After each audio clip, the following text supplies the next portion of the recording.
Now he's a superstar that sells out arenas, and everybody pays great money to see him anywhere he goes. Anywhere, guys. He'll literally go to any promotion, and he'll sell out the first match he has. And I'll tell you what. Every person that goes to see that show will pay a hard-earned dollar to see it. Just like the people last night that went to AEW Dynamite and paid their hard-earned money to watch a show and be entertained. Refunds. News on refunds were given out for AEW Blood and Guts when the first hour was taped. So Tony Khan is adamant about saying that this was made very clear. When tickets were on sale, you were getting one match in a live event. And apparently, a lot of fans didn't like that shit. So either they didn't see that message or people don't know how to read. But yeah, they got a taped show for the first hour, and then Le Champion came out and blessed them all. But they got their money's worth. Money back, apparently. That's hilarious. All these dumb motherfuckers get a refund because they're dumb motherfuckers. Oh, man. Read!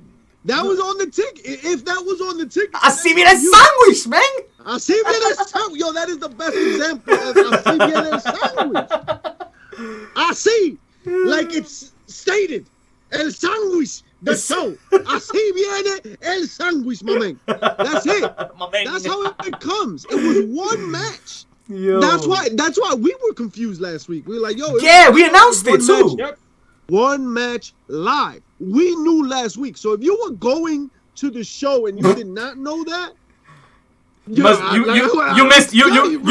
missed episode 158 apparently. Yo, but you know what? This is a Florida wrestling fan, so it's a caliber of individual that might not necessarily be able to. Yeah, I agree with Paradox here. The worst part was commentary too, because I was watching. I had a shout out to Twitch, man. Somebody had a live stream going on that, and then I was watching, catching up on that. But then at the same time, watching it live, and the commentary wasn't as great as I thought it would be, given the circumstances. All right, hold on. So let's talk about it. Before we talk about it, actually, let's talk about the show. What do you guys think about those pre-recorded matches? Cody and Cutie was dope, man. Cutie Marshall put in a show. They went at it. All right. So QT Marshall. Let's talk about that match real quick. And AEW gets its criticisms, yo. And I enjoy AEW right now. I think I'm enjoying AEW more than WWE. But yo, shout out to PD. What's good, PD? It's not even that hard anymore. It's not even that. Yo, they're not making it easy. So what I don't understand is QT Marshall is in this match with Cody Rhodes, right? Blood feud. Cody Rhodes takes off his belt. He said, I'm going to whoop this boy's ass. Takes off the belt like he's done many a time. And the ref is like, no, please. Oh, my God. Please don't do that. Oh, my God. And Cody's like, I'm going to hit him. But I'm the baby face. And he said, no, please, oh, my God. So then, all right, Cody loses the strap.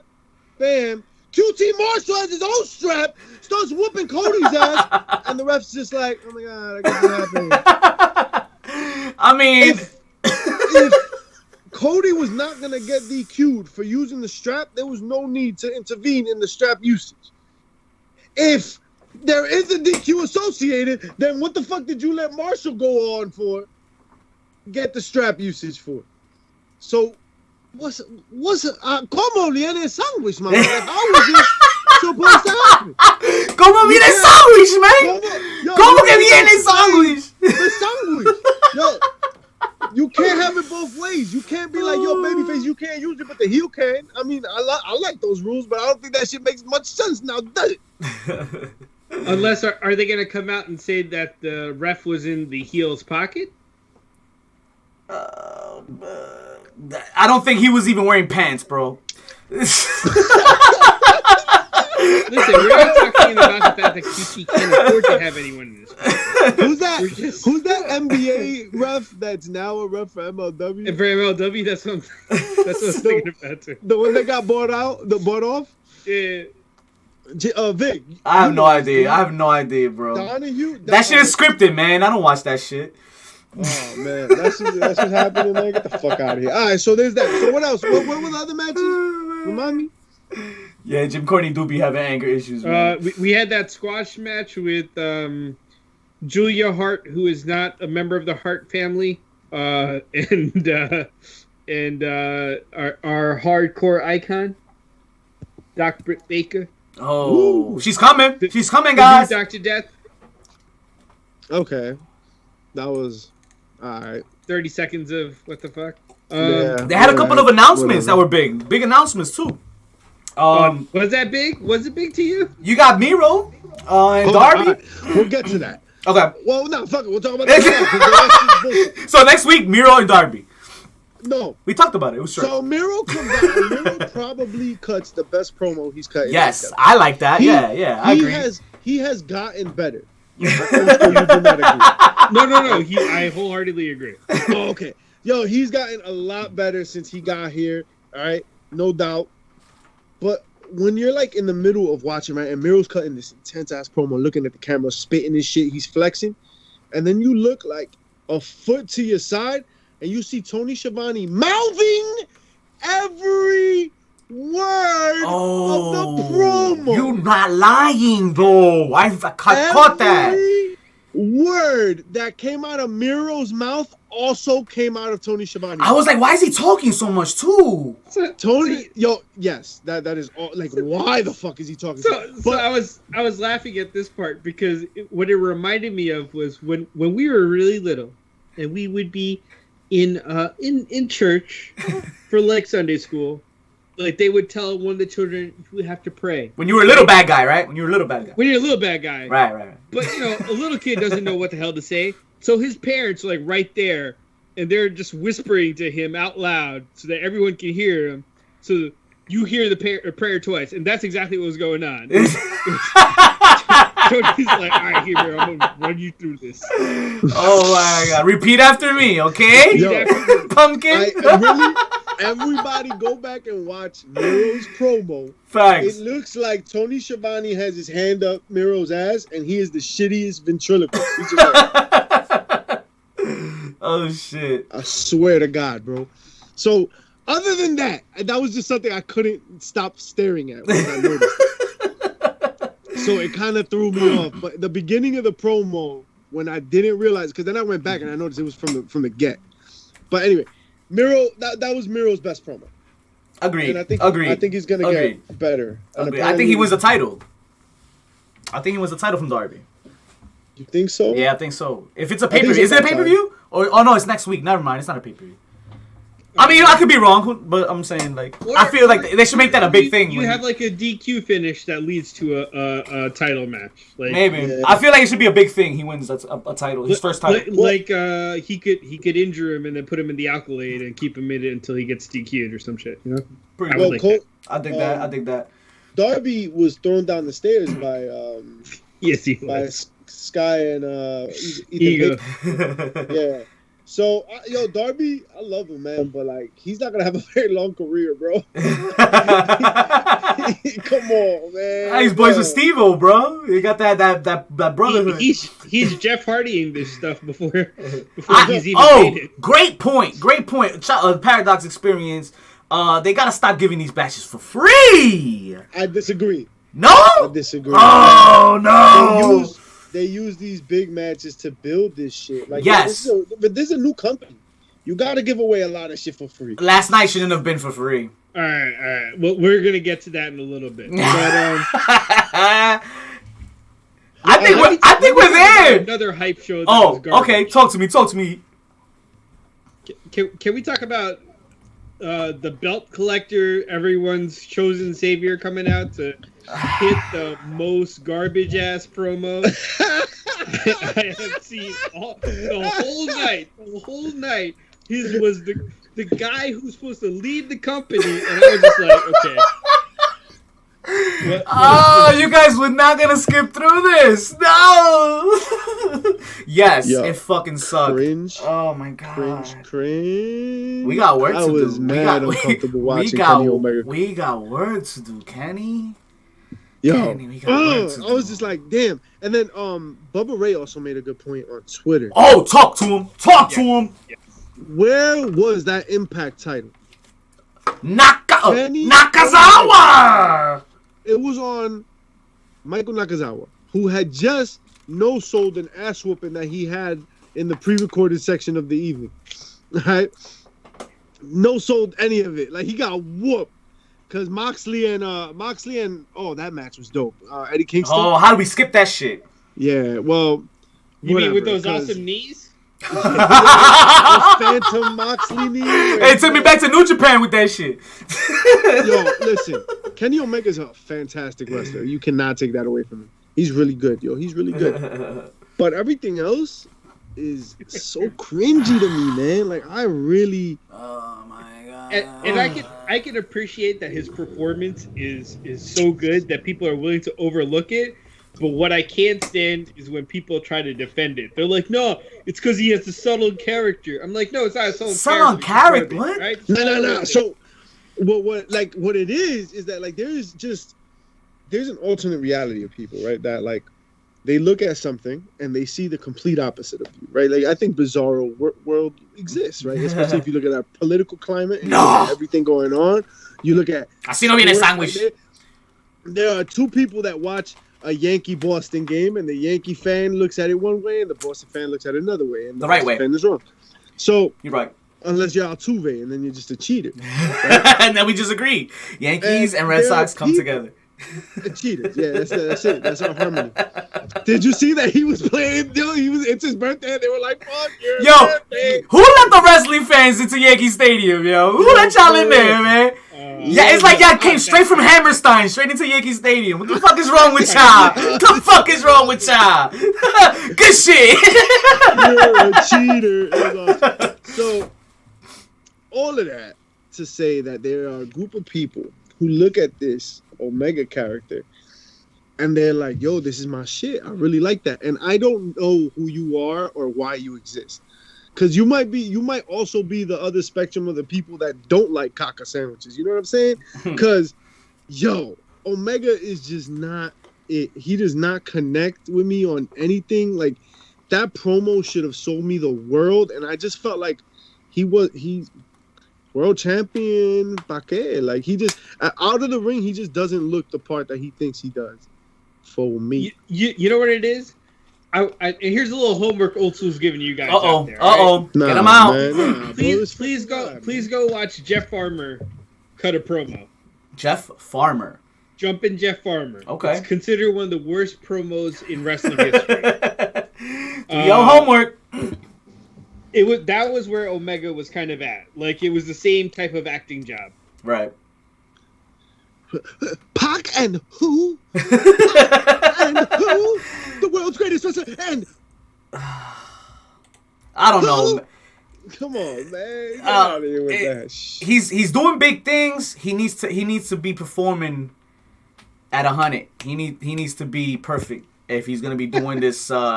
Holding the Impact, holding the AAA and the AEW, and now you're trying to compete with like other number ones from other companies. I don't know. You're not looking too good, Kenny. You're not looking too good. Daniel Bryan is looking a lot better, even though he praises him. He praises him. Yo, because in the ring, he's not deniable. Yo, you gotta acknowledge. Undeniable. Yeah. His work rate. Yo. And just as undeniable, how shitty he is on the mic. Yo, for real. Listen, you could question booking decisions. Like, there's some things, like, in Kenny Omega matches that are just, like, weird and shit, whatever.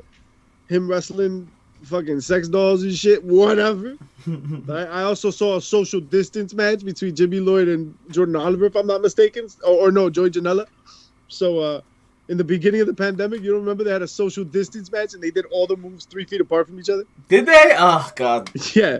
So, I'm willing to suspend disbelief. You know what I'm trying to say. And that's got to be putting it lightly. I believe that The Undertaker was not alive. I'm willing to go. Yo, I think John Cena was a thug rapper in the first half of his career. But Kenny Omega's not a good on the mic. It's a cocker sandwich. It's a cocker sandwich. It's a cocker sandwich. It's a cocker sandwich supreme. So here's the cocker sandwich supreme. Is I wanna get your feel on this. I'm gonna throw this out there, and we're gonna talk about it because it is the main event of the evening. Right, talking about blood and guts. Blood and guts. Old school war games, submit and surrender match. Yes. What is your take on this? The match itself? Go ahead. The match Enjoyed itself. it. We'll talk about the finish later, right? We'll go with the match. Match itself had the vibes. I think it had the spots. You know, I popped hard when my boy Dax hit the spine buster.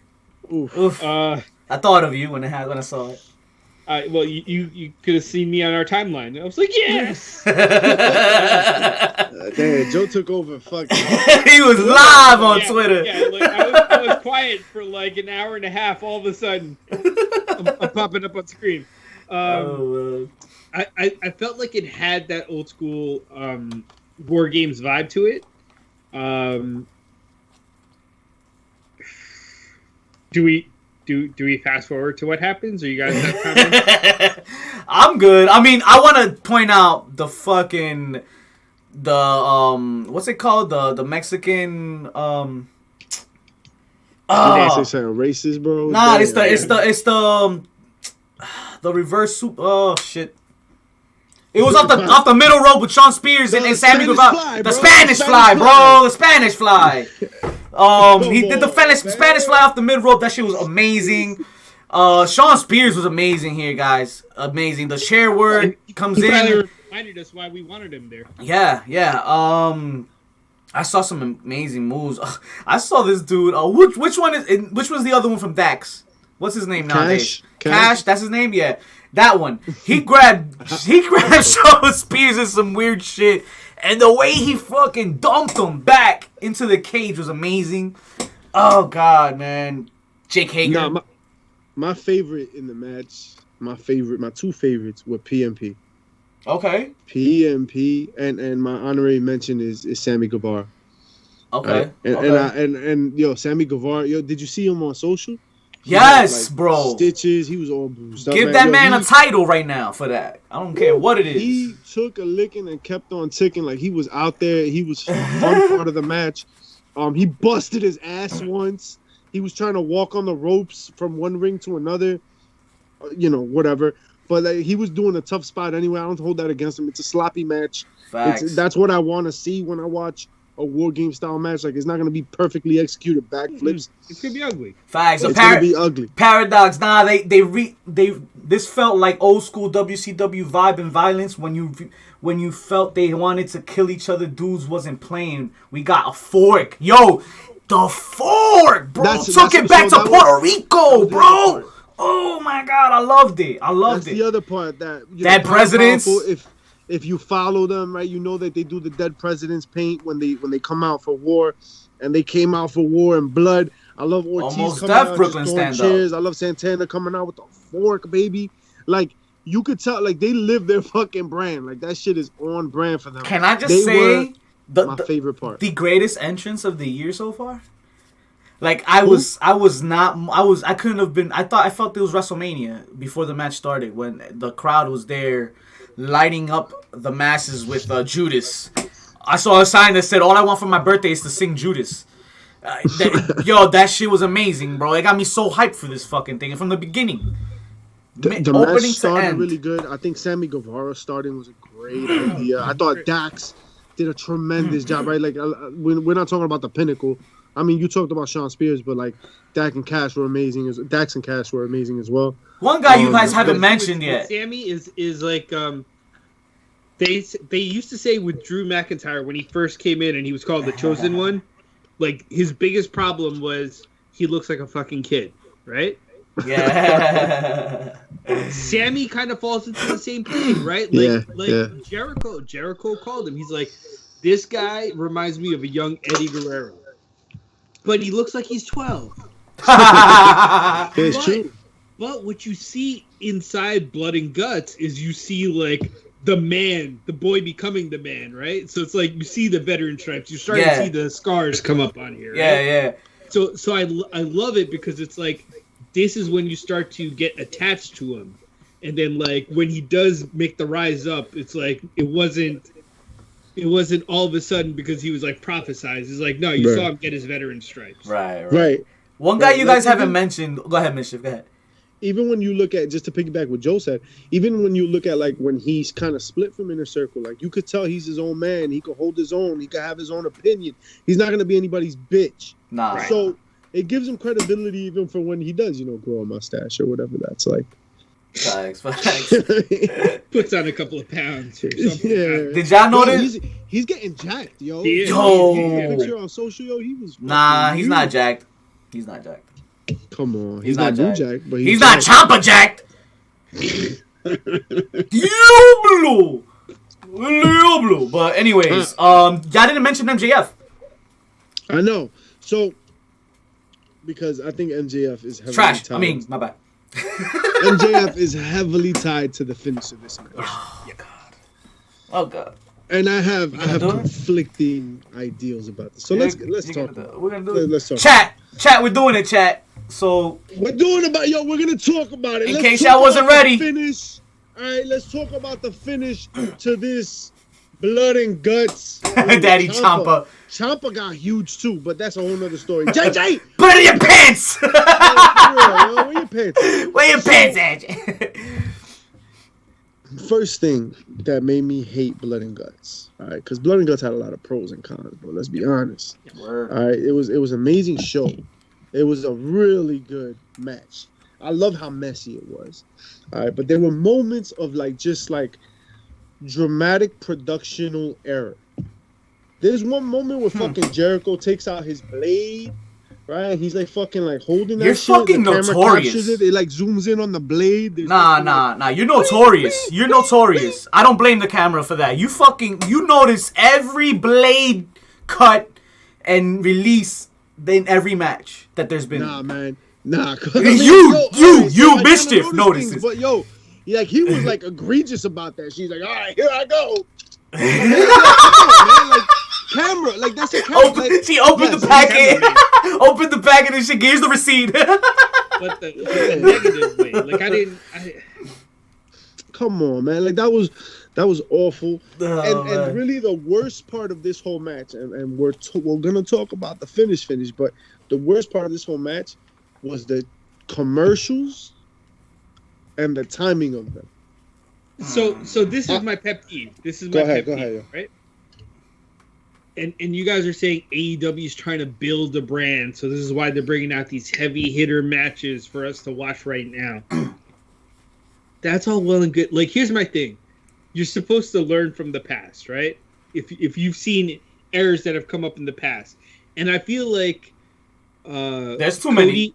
Cody, being so intertwined with WCW through his father, he brings a lot of that in. And this feels like WCW type nonsense. It's yo, it's great that you're trying to counteract WrestleMania with Clash of the Champions. But AEW doesn't need to do that right now. I would have rather them hype this up and made this a pay-per-view.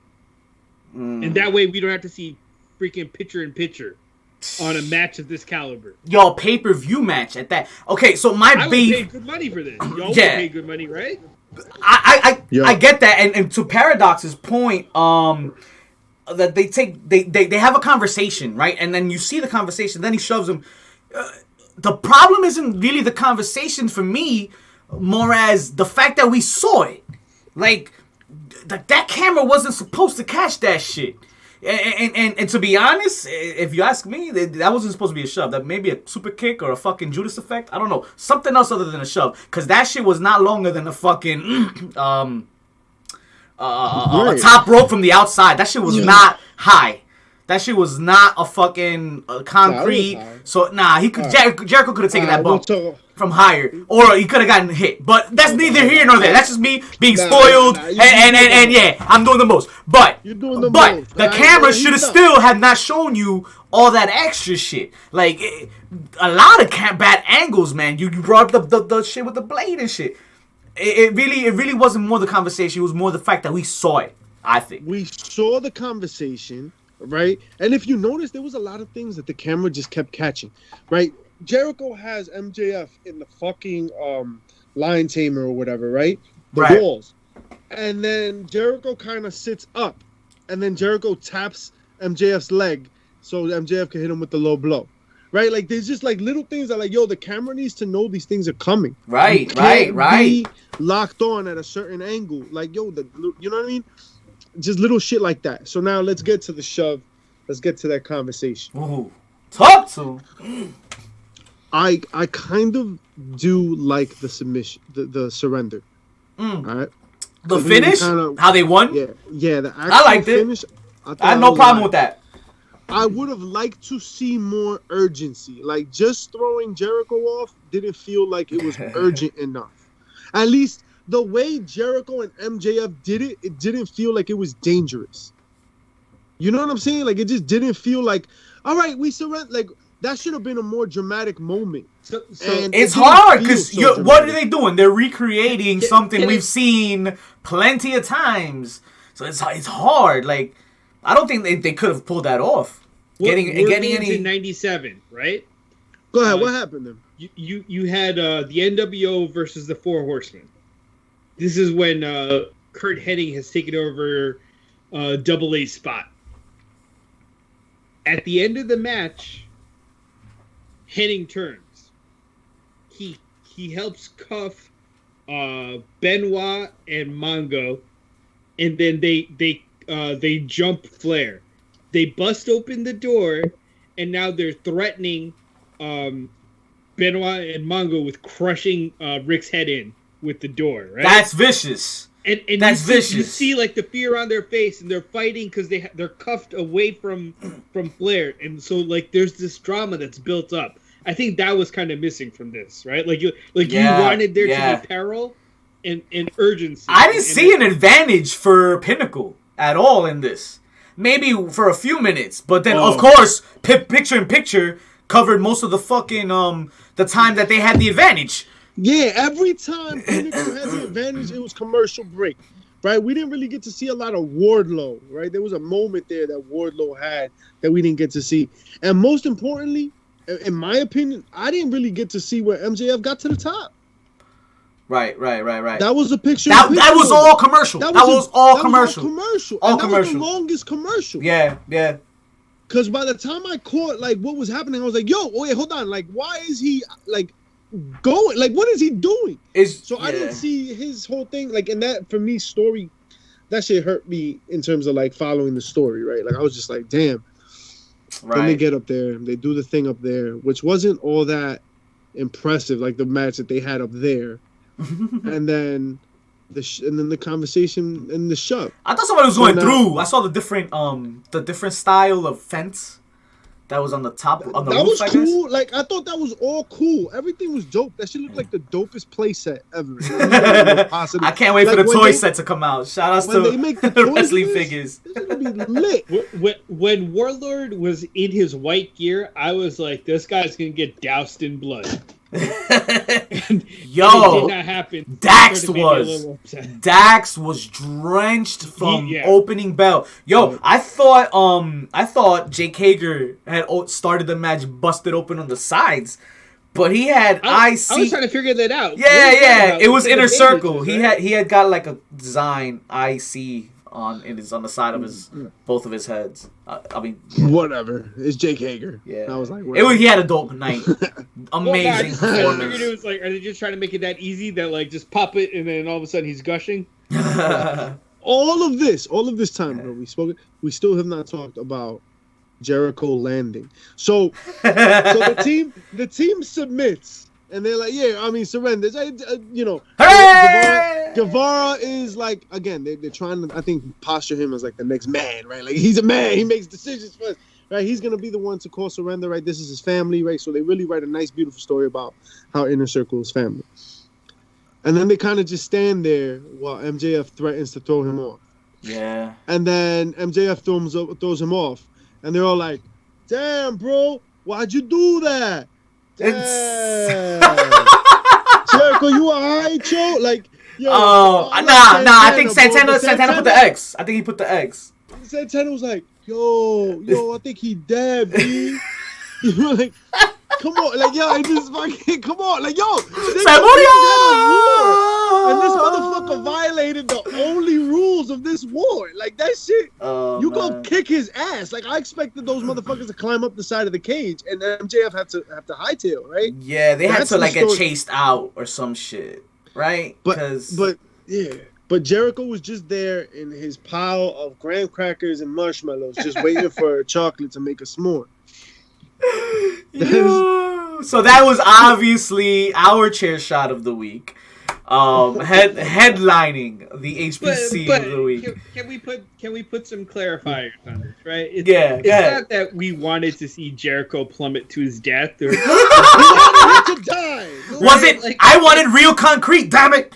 Like we just wanted us to not have to see it. Like, you know what I'm saying? Like, can we? Don't lie to me, baby. You didn't have to carry it. They didn't have to catch it from their angle. Maybe I don't know. Do something different. I don't know. It just wasn't what we needed. Fall off and just look up at MJF looking sinister, and then you can have like a stretcher job with Jericho getting stretchered out. Because ultimately the moment was about MJF anyway. Right. That was the moment, right? That was the image. Right. MJF bloodied on top of the cage, fucking going like that. Yeah, that's what you want to remember. But that's not what you're gonna remember. You're gonna remember Jericho falling through graham crackers. That's what you're gonna remember. Right? And one of the reasons, and I'm just gonna blame this all on production. So really, production gets the chair shot. Camera angles. Right? How many times has Jeff Hardy and others jumped off of shit like onto the crash pads, and the camera been like under the landing? They just kind of disappeared. Yeah. That's the image you leave with, and then you go back to MJF on the top of the ring, Cage looking like a fucking champ. I think that's playing it safe, though. I mean, I don't know shit about shit when it comes to fucking producing, but like to me, that looks like you're playing it safe, putting a camera in that specific location, right, so that you don't see everything, man. Lie to me, baby. I don't care. Like, listen, we know the good guy wins at the end. We always want to see it anyway, right? Like we know that Chris Jericho is not dead. We want to see MJF looking sinister. We expect Talk is Jericho to run smoothly tomorrow. Absolutely, I'm gonna hear it tomorrow, no problem. The other thing is that like the announce table was all like, oh my god, the concrete! He fell through the concrete. Yo, you're looking at it. You're looking at it with your eyes. You know it's not concrete. It's just flapping and shit like that. Yo, like, you just printed out those diamond plates. Yo, that shit was like this, bro. It was like this. There should have been no cameras there looking at that shit like this, bro. I've never seen concrete flap like that, bro. Yo, Jericho opened one eye and he hit the thing and it flapped. You know, it's supposed to be concrete. I've never seen flappy concrete like that in my life. Like, yo, you didn't have to do all that. If the camera wasn't there, that camera didn't need to be there. You needed to cut to, Jericho gets thrown off. Maybe you briefly catch the landing, immediately cut to MJF looking like a champ. Because then we wouldn't have talked about how nobody in the inner circle ran and chased his ass. We only remembered they were there because they were still on our camera. They were still on our screen. I hear that. Folks, we running out of time, but I want to just quick throw some highlights for this week, man. Couple pops that I got. False Count Anywhere, Leon Ruff and Isaiah Swerve Scott was dope. Bananas. Street fight for the tag team women's titles. The way tag team women's titles. The way defeated Ember Moon and Shotzi Blackheart, which Shotzi was also trolling. Yeah, that was a pop. Trolling AEW because of the fucking finish of Blood and Guts. What else we got here? What you guys got? What you got? I'm talking too much, man. Shotzi Blackheart was amazing this week. Yeah. I loved her, but we got some new tag team champions in NXT. First of all, the match was that street fight was dope. But Indy Hartwell, Candice LeRae, new tag champs. Mm-hmm. That was fire this week. I'm going to leave y'all with the chair shot of the week. Evolution. Running wild, baby. Oh, but you don't know. You don't know what it's going to be like yet. She hasn't wrestled that one match. She's been training with Brian Kendrick for like 3 years now. You guys don't even know. You don't even know. You don't even know. Oh man, that's I think that's all the time we have for you folks this week. It's 10 count of 10 told mission. Please tell the people what they could do. Yo, where do you like to hear it? Where do you want it? That's really the question you want to hear. Where do you want it? And do you want it, on YouTube? Do you want it on SoundCloud? Do you want it on Spotify? You want it on iTunes? No matter where you get your fix, get it now. Subscribe, hit it up. Shout outs to everybody. Twitch, we out here. Twitter, something. Give me some dessert, baby. You.